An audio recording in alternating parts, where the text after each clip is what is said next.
Welcome to What Do You Understand, brought to you by Global Partners for Development. I'm your host, Ria Pullen, and together we'll explore the world of philanthropy and development, confronting global disparities and the impacts of our collective efforts. Joining me is my co-host, Daniel Casanova, the Executive Director of Global Partners for Development. So, are you ready to question what you understand? Let's dive right in.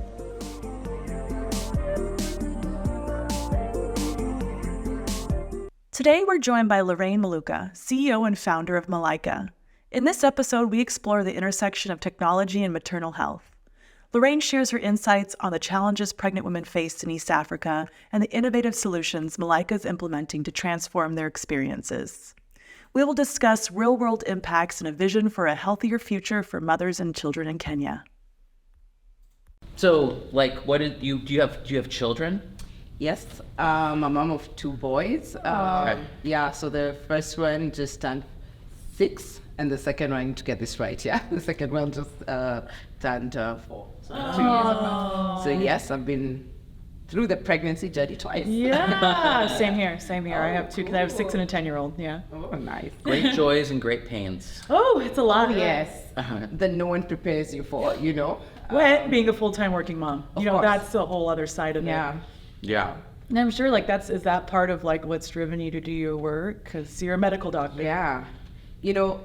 Having been a medical doctor and always really from the time that I was in med school, I knew I wanted to work with women and pregnant women for this. My reasons, I'm very passionate obviously about maternal mortality, but I also just love good outcomes, So in terms of the whole spectrum, you rotate through several spaces and you really get to see that pregnant women are mostly happy and, happier when you give them a baby who's also healthy. So this is really, my part of my driving force. And so having been in that space and then getting pregnant, you think right? Yeah. And then you start experiencing things and, it just really took me a moment to think through, all the times that a mom said, I'm experiencing this and it's not in the science books. Yeah, it's not in the textbook. It's not there. And you really get to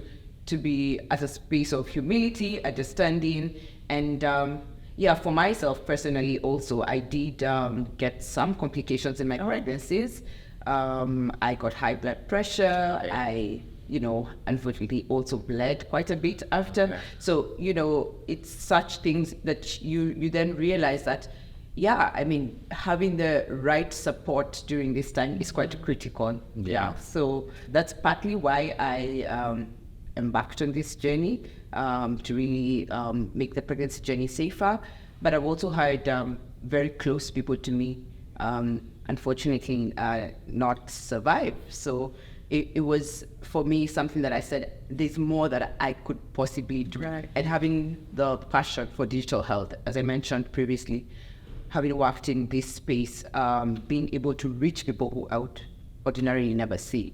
I just knew that there should be something that can be worked out here. Yeah. Unfortunately, in sub-Saharan Africa, it's too common of a story, right? Women losing their lives, and it's If they're too far from the health facilities that they need, or they don't have the type of facilities they need out there. Yeah, so it's really a combination of several things. The story is very unfortunate, as you said, common, and having been in this space for a while, you get to see that at the time that you see the mom at the hospital. For example, I worked in the National Hospital, which is a referral center. And so you find that by the time she gets there and we actually are having maternal mortality, it's really late. It's too late. It's too late. So there's a lot more that can be done prior to this. And it's in that. There's the fact that, one, there's the distance to the facilities. There's also just an education piece. Mothers do not know what is normal. What it changes, right? So you're okay, fine, this must be some of the pregnancy stuff that I expect. But then there needs to be a line, or there needs to be a marker that shows you that at this point, this is not normal. And so you probably need to seek care. So filling in these gaps, it could really help as well. Right. And so when did you start your organization? So it actually started 1.5 years ago. Okay. And the concept came in during COVID, as I mentioned. So basically just thinking, what can we be able to do that could change this? And so, 1.5 years ago, we then got in. I was lucky enough to meet co-founders in this space who are also really passionate about maternal health. And so we just began and had a pilot with moms, really getting to understand what are their needs, what is it that makes mothers not even adhere to the WHO guidelines, like going for the 8 antenatal visits, having the 3 postnatal visits. So really understanding from their perspective, and then now bringing in also the medical piece to see that we could be able to make this journey better. Very, very cool. That's very So tell us about your co-founder. There's a co-founder. So tell us about your co-founder. Yes, so there are actually 3 co-founders. The first one, he's Swiss. Okay. And he's actually been in the health space for a while. He's built 3 different health startups. The last one was actually in fertility, and Ava, based here in the US. And so he was, he founded that and really got to see that even after the mothers get pregnant, there is something missing, right? The maternal health journey is quite broken. So he's very interested in doing something in digital health, and has a best friend in Nairobi, Kenya. Okay. And so while visiting there, his best friend told him, hey, this journey is also broken here. And, there's people who are in this space working in digital health, maternal health. And we actually got connected, via mutual connection, and started having this conversation. And then the other one is Kenyan lady, Isis. So he's Pascal. And so she's founded one of the largest, actually it's the largest pregnancy and parenting community in Kenya. Wow. Moms Village. So really very, very passionate about, good outcomes for pregnant moms and also their children, because this goes on, the support was there all the way till the babies are, more than 5 years old. Yeah. So she's one of my co-founders as well. And then the fourth one is Victor, who is our CTO. So he's been building tech startups, and now has also been, also very passionate about the maternal journey from a personal experience. And so we were really happy to come together and build this. Yeah. Great. Yeah, you must be on a roller coaster. It's interesting when things take off like that, because you must just and I'm sure it's overwhelming. I'm sure it's overwhelming as well. Yeah. It is, you start, and there's lots of learnings, as I said. Of course, there's what you know, or what you conceptualize, and then there's what you learn. But it has been, it has been a very interesting 1.5 years up till now. And still, every day there's something new. Yeah. My mom's a midwife. Oh, really? Yeah, I grew. She's a nurse practitioner and midwife, but I grew up with I had a grandmother who was a midwife too. And then I've seen lots and lots of births, from a young age, and both my sister and I were born in our homes. Nice. Yeah. It's when my mother delivered my middle son at our house, which is cool. So do you all do work with midwives at all? And Yes. Okay. Yeah. So midwives are actually at the core of what we are offering, and great. This is actually based on evidence, right? So we do know that pregnancy supported by nurse midwives are, have been shown to have better outcomes. Mm-hmm. So it's in getting this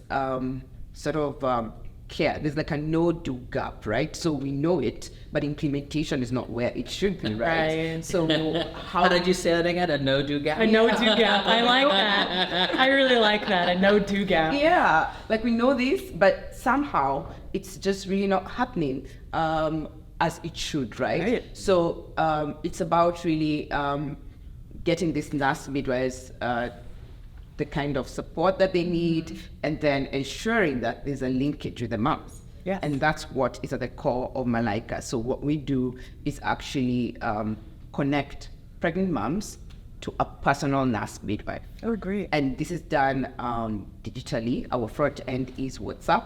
So you are able to directly message your nurse midwife, have calls with your nurse midwife. We build this longitudinal, trusted relationship whereby whenever you have any questions, you get a reliable medical answer.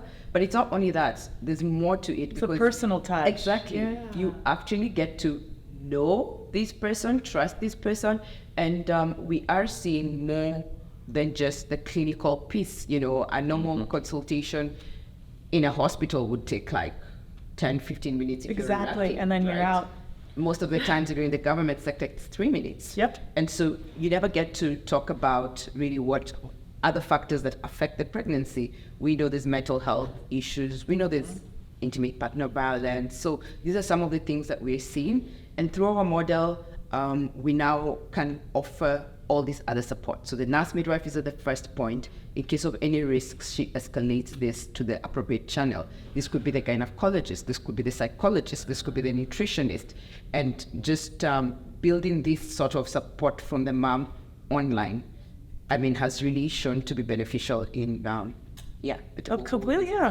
And they'll be more in tune with what their bodies. I also had 2 deliveries by nurse midwives, and I had them in my text phone. I'm like, this is not feeling right. Yeah. And she knew. She's like, yeah, I will take you to the ER and I'll sit with you to get the test done. 'Cause I Yeah. went into early labor.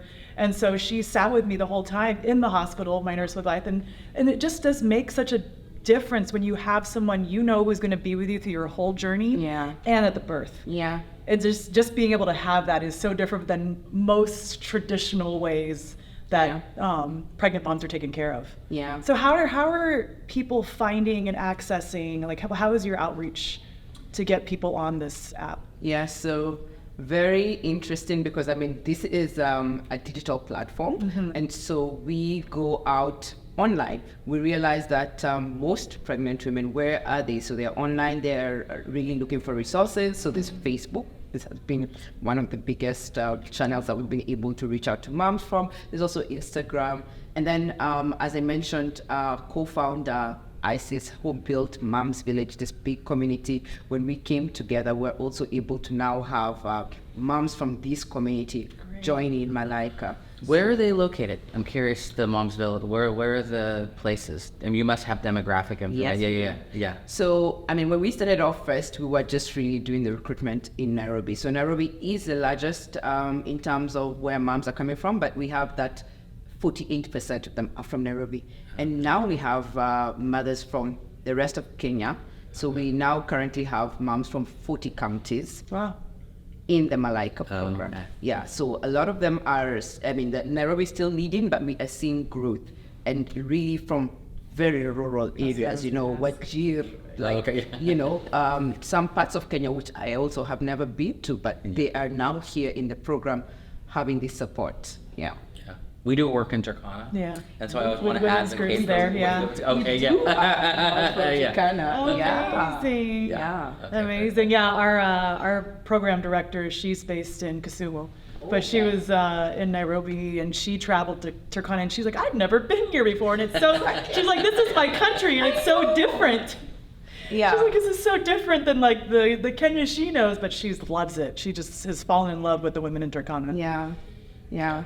I mean, we sometimes as Kenyans rarely get to travel. You just be in the space where you work. So it's really nice to, and even for us, whenever we see, we're like, wow, we got someone from Turkana as well. Wajir, it's really a place on a map until it's not, right? Yeah. Yeah. Very, very cool. All right, I'm going to ask you some questions, and then we'll lead up to the what do you understand things. Just so that you can, as we go. So can you tell me about people that are heroes for you? And maybe you can tell me two. Like one, maybe that would be someone we might know or could look up online that's famous. That's like someone that inspires you and like why that is. But then maybe there's someone else that we don't know that's not. Like personally. The personal, and maybe you can tell us about them too and wow, that is, meaningful for you. Wow. But you can take your time. Yeah, I just want to think through. There's several... when you talk of heroes, obviously several people come to mind. I think of people who have defied circumstances and actually done things. This is from when I was a child, because when I was a child, I was really, I knew I was going to become a journalist. Like, that is what I knew I was going to become. Okay. Yeah, and I knew I was going to have a talk show. So you can start guessing who I wanted to. I was like, this is something. Start with an O. Yeah, and you actually came from, my dad is a journalist, and that's his background. And so I really wanted to be something on TV at some point, and no surprise, I said yes to. And you're like, okay, yeah. Like, let's do this. So yeah, obviously I'd say it was Oprah. Yeah. She's amazing. Like, just over the years, I mean, it's like fine wine, right? Getting better with age. And I think I was really inspired by what she was doing, the connections she's having, the reach that, she has. And I mean, to date, of course, I still listen to her podcasts, and there's a lot of wisdom there. So I just think like what she has been able to do is really inspiring. And I'd say it's been, for me, it was just like seeing her do that and, have all this audience and how amazing she was at it. It was something I was like, okay, I could probably do something great at some point in my life. So that would be one of the people that I would say, like, from a young age, from that perspective of what do I think of a hero? And I mean, she's stood the test of time for me. And then. Yeah, but then you grew up, so then then you're like, okay, then you're not that little girl that's gonna be a journalist. I know, you switched to being a doctor. You became a doctor. Yeah. You don't have to talk to my daughter. I tell her, I'm like, you're gonna be a surgeon and a cellist. She's like, no, Dad, I'm gonna dance. I'm gonna be a singer. I'm like, what do I need to do to get her to be a surgeon? Stop. Let her keep dreaming to be a dancer and a singer. Let her become a dancer and a singer. There you go. Yeah. That's adorable. It is. So I'm trying to think of, maybe just growing up and now really in my career path, I would say it's a difficult one. What about your father? Your father's a journalist. He must have been inspiring for you. Definitely. Yeah. Do you like him? Love him. Okay. And he's built many things over the years. So, I mean, he's basically background, he was a journalist and then did a lot of in the publishing world. And I mean, he was at some point at the helm of a company and used to take me to work with him. What? And like I'd sit in the boardroom. Yeah, in the boardroom or the corner office, and I'd be like, okay, this is interesting. So I mean, he also used to tell me I'll be a surgeon. He'd look at my fingers and tell me you have a surgeon's finger, and I was like, Dad, I'm not doing it. This was way before I even thought I would do medicine, right? And so I mean, for me, I mean, he's always been I think a voice in my head, because, growing up in Africa as a lady, you're not always at the forefront, right? So there's that voice that he always used to say, you are good, He'd always there was like a thing that he used to say, and you need to walk with your head held up, and you need to speak loudly. And I think it's a voice that really it stays in you and pushes you through the difficult times, and I could do this. So for sure, my dad played a big role in me getting here, together with my mom. I mean, I think they've always believed in me, supported me. Yeah. Yeah. Do you guys have same politics? Do you have similar politics? Like, do you support the same parties? Her face. I see her face. She's all no comment, but I see the comment. She said no comment. No comment on that one. We don't want to get you in trouble. We're not putting you in trouble. I was actually very active politically. I'm sure. There've been times that we've had interesting conversations. I'll put it on that. That's amazing. It's amazing how generations when things happen like that, where there's these but then when they're your family, you know them, so you can see how they build those opinions and what it looks like. And why you built your opinions based on your life experience. Exactly. Which was probably very different than their life experience growing up. Yeah. So what's the thing that you understand particularly well in the world? Is there something that you feel certain about that drives, that we should like, as a people or as Kenyans, or like, not us as Kenyans, you like, is there something that Kenya, like, is Kenya, like, what are you putting your money behind? Like, what's driving you to move forward? What do you need to tell people? Like, is there something you can be certain about? Yeah, I mean, I'd say the future of medicine is changing. You know, I think that's something. It's no secret. It's no surprise, and technology is really going to revolutionize a lot. So this is something that I'm certain about, and we need to embrace it. We need to actually make it work for us and utilize it to do the many amazing things that we can do.